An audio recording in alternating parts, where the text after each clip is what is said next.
Assalamualaikum warahmatullahi wabarakatuh. Bagaimana kabarnya Bapak Ibu? Mudah-mudahan Bapak Ibu selalu diberi kesehatan oleh Allah SWT sehingga terus bisa mengajar, membimbing, dan menjadi pendidik yang hebat. Bapak Ibu sekalian, pada kesempatan kali ini saya akan berbagi atau sharing tentang kurikulum merdeka. Tepatnya kita akan bahas tentang mengapa kurikulum perlu diubah. Kita semua sudah tahu bahwasanya sebelumnya kita menggunakan kurikulum 2013. Bahkan sebelumnya lagi kita menggunakan kurikulum tingkat satuan pendidikan. Dan pada tahun 2023 banyak sekolah yang sudah menggunakan kurikulum merdeka atau sudah mengimplementasikan kurikulum merdeka. Tentunya ini juga menjadi pertanyaan, mengapa kurikulum kok selalu berubah-ubah? Perlu diketahui sebelum membahas tentang masalah kurikulum, mengapa kurikulum harus berubah, tentunya kita harus tahu terlebih dahulu apa itu kurikulum.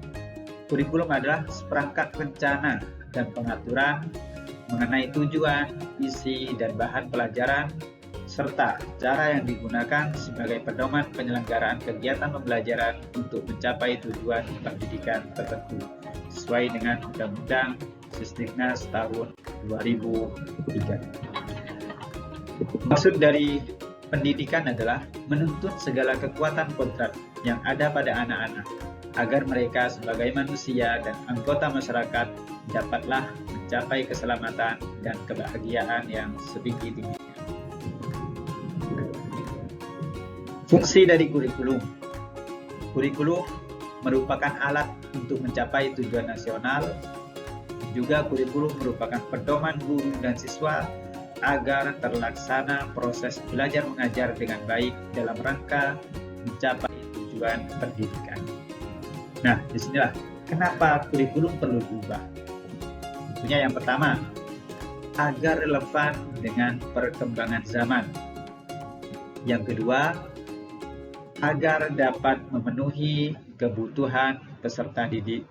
Dan yang ketiga, agar dapat menyiapkan generasi cemerlang di masa yang akan datang.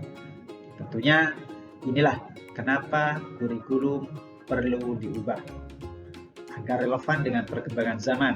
Karena memang zaman yang terus berubah, teknologi informasi yang terus berkembang, maka tentu kurikulum perlu diubah sesuai dengan perkembangan zaman. Dan juga agar dapat memenuhi kebutuhan peserta didik.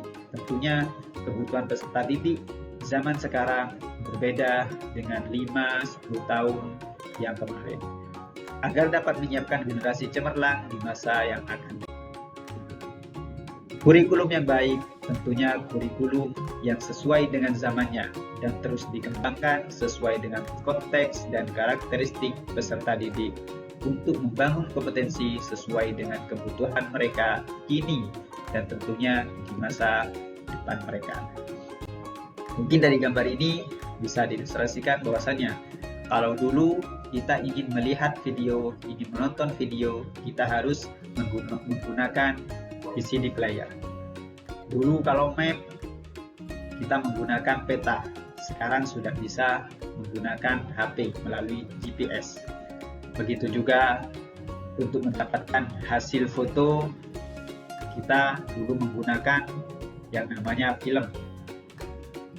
Sekarang sudah canggih menggunakan memori dengan kamera DSLR yang begitu canggih.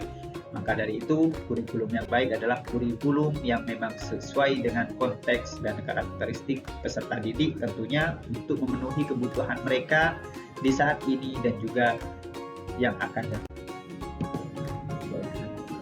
Mengapa kurikulum perlu diadaptasi?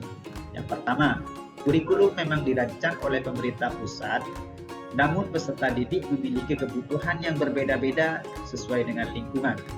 Maka dari itu, satuan pendidikan perlu melakukan adaptasi kurikulum dalam pelaksanaan pembelajaran sesuai dengan konteks dan karakteristik peserta didik. Yang kedua, lingkungan yang memang selalu berubah. Mungkin saat ini lingkungannya berbeda dengan 10 tahun yang kemarin, yang sudah berlalu. Banyak terjadi pembangunan, banyak terjadi perubahan-perubahan, sehingga kurikulum perlu diadaptasi. Apa saja rujukan ketika kita ingin merancang kurikulum? Tentunya kita harus melihat yang pertama adalah kebutuhan, melihat pendapat dari orang tua, stakeholder, dan sebagainya, melihat pengalaman-pengalaman dari peserta didik, melihat hasil belajar, dan yang terakhir tentunya melihat kepentingan. Sekian dan terima kasih. Inilah yang bisa saya sampaikan. Akhirul kalam. Assalamualaikum warahmatullahi wabarakatuh.